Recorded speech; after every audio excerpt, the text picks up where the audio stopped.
problema, merong sagot na kay saya. Sa simpleng bagay may diskarte, laging handa pag-thinking everything. Kahit anong hamon, hindi uurong, maski style, tuloy-tuloy lang to. Dito sa vlog, sama ka na, abot ang pangarap basta may tiga. Maski TV, tara na, makiray, pag-thinking everything, walang imposible. Sa channel, ikaw ay inspired, kaya natin to. Magandang araw guys, at meron tayong panibagong pasyente as usual, si Matski TV. Ito isang rice cooker na hindi ko alam kung 5 kilos to. Ayan guys, oh, medyo may kalakihan siya. Tingin ko mga 5 kilos ang capacity nito. So ang problema nito guys, dinala rito ng walang kung may-ari yun, naka-e-bike eh. Parang nautusan lang kasi tinatanong ko eh, hindi ako masagot eh. Ayan, so saksak natin guys para makita nyo yung problema nito. Ayan, nakasaksak na. So dito sa kanyang light indicator is lagi siya naka-red. Lagi nasusunog yung kanilang kanin dahil ayaw mag-warm. So tignan natin kung anong magagawa natin dito. Sana mechanism lang, kasi pag hindi baka yung thermostat papalit tayo. Okay guys, so kahit idiin ko to sa gitna, hindi kasi sinama yung kaldero. So pag binaba ko to, ayan, nakapula siya. Pero pag binitawan ko, ayaw pa rin siya. Ayan, oh, kahit nag-release na to, nakapula pa rin. So nagkukok, ayan, mainit guys. Ayan, oh. So masusunog talaga yung kanilang kanin. So makikita nyo, oh, nag-discoloration na. So sobra init yan. So ugutin na natin at para maumpisa nating kalikutin, buting-ting, everything. Ayan. Ayan guys, isang Hanabishi. Matibay ito guys na Hanabishi, pero siyempre darating ang time na masisira siya. Okay, stop natin. Okay, ayun.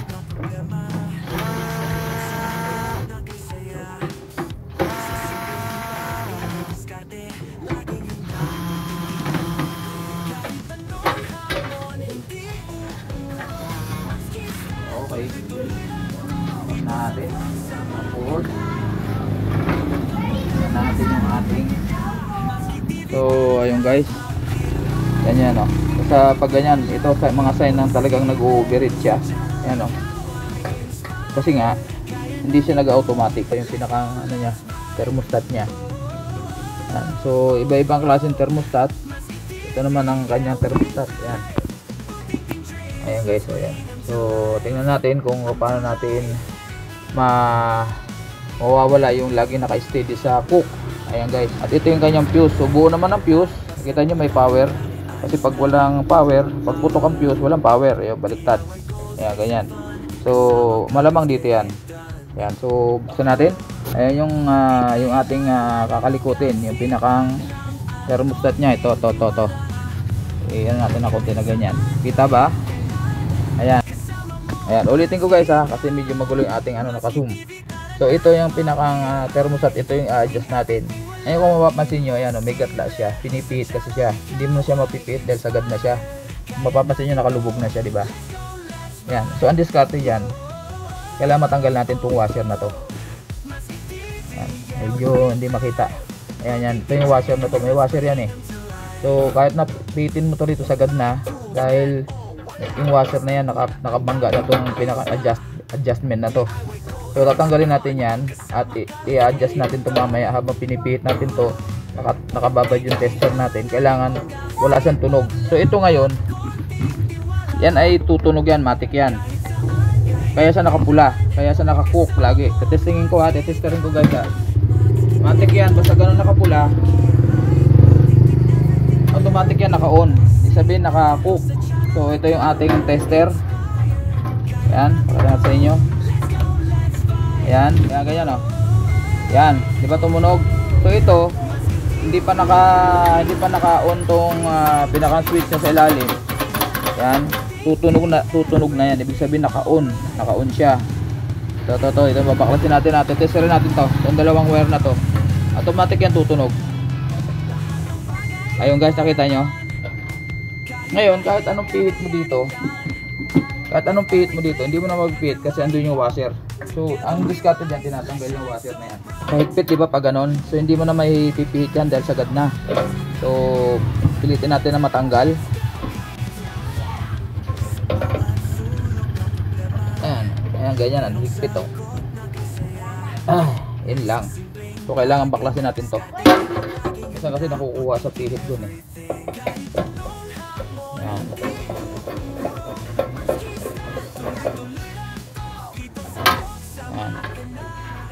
Medyo mainit-init pa, tinaksa ko kasi. So ayan, titigas na yung wire guys. So ayan, lahat sobrang init.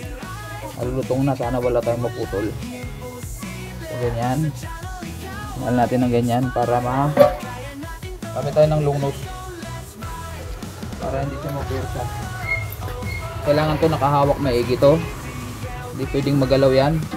Yung mga magkakasunod-sunod na yan, kailangan astis yan. So luwagan natin. Yun, matigas.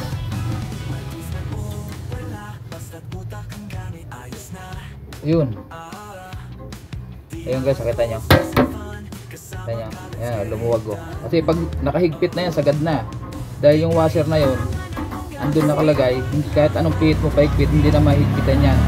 So, kailangan talaga tanggalin to. So,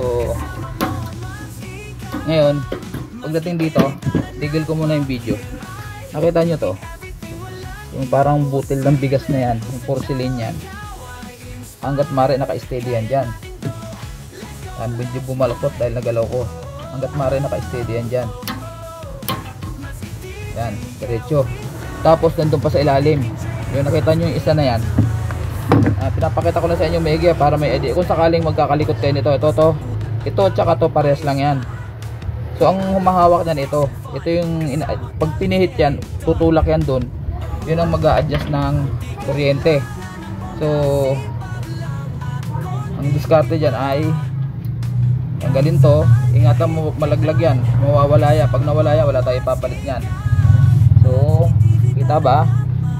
Harangan ng kamay ko. Yan. Madalas yan tatanggal. So ang ginagawa ko rito, tinitiyaya ko ng ganyan para kasama yan pag tinanggal ko. Ayan o. Tinayag, sasama yan guys dito sa pinipihit ko. Ayan o.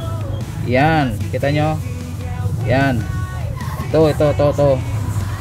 Ito dinidiinon ngayon. Kaya siya hindi mahigpitan na kasi andito yung washer. Yan. So tatanggalin natin tong washer na to para may adjust pa natin ng pahigpit mamaya. So ibabalik natin to dito. Kailangan nakatiyaya ng ganun para madali magbalik. Ganyan o.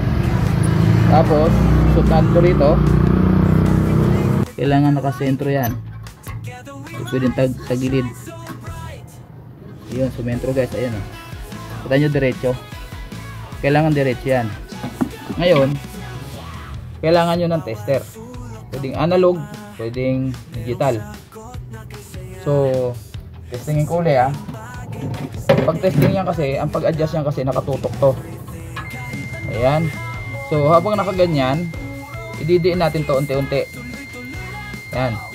Pihitin natin pahigpit. Pag lumagatik yan,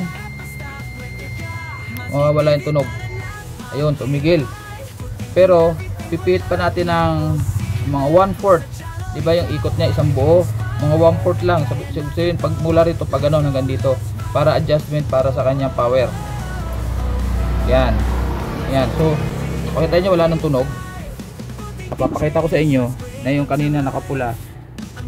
Pupula lang siya pag nakababa. Pag nag-automatic siya, dapat mag-yellow siya. Pag hindi, adjust ulit dito. Kailangan may tester tayo. Obligado tester ang kailangan. So ito guys yung tinanggal ko.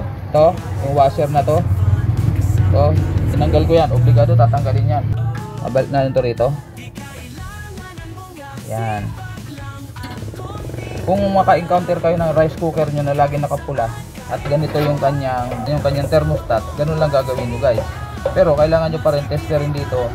Siguraduhin nyo na, kasi pag masyadong nakalayo naman yan, hindi rin iilaw, hindi rin tutunog. So gagaya ng ginawa ko, in-adjust ko to paunti-unti. Nung tumigil yung tunog, mag-a-adjust pa kayo ng 1/4 na ikot, di ba? Isang buong ikot, so 1/4 hanggang dito. Si kalahati dito. Tatantyahin nyo lang, tantyahan na lang yan.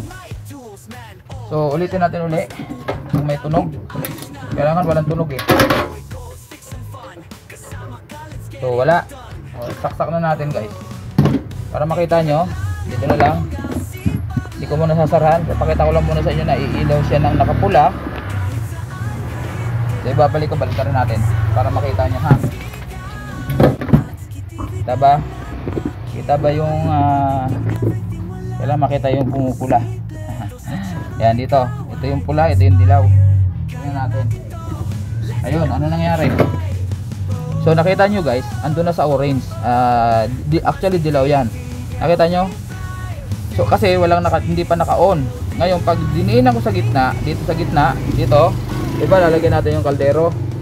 Siyempre nakadiin yan. Tapos saka natin ito ibaba. Pag binaba natin ito, lilipat yung pula rito. Ayun. Ayun guys, kita nyo? Ngayon pag nag-automatic, pag binitawan ko sa gitna, kasi gagaan yung ating kaldero, mababawasan ng tubig. Pag gumaan yun, automatic pupunta na doon. Okay guys, so nakita nyo na kung paano ang diskarte. Ayan o.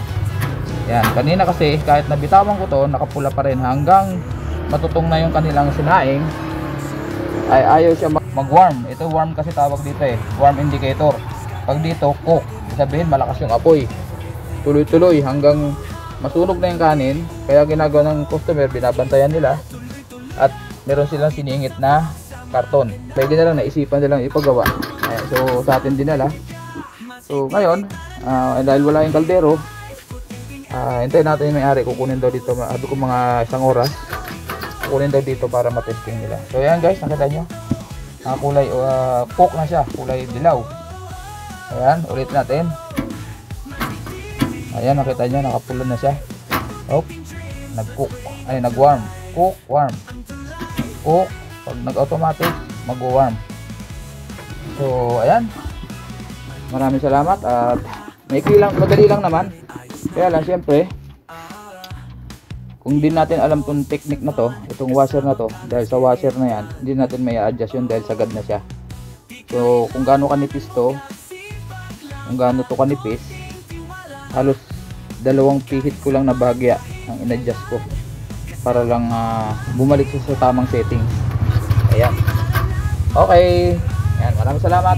At sa mga bagong napadaan sa aking channel, invite ko kayo na paki-subscribe, paki-like, pwede nyo i-share, maganda, at paki-hit na rin ang notification bell sa taas para updated kayo sa aking mga susunod na upload na notify kayo.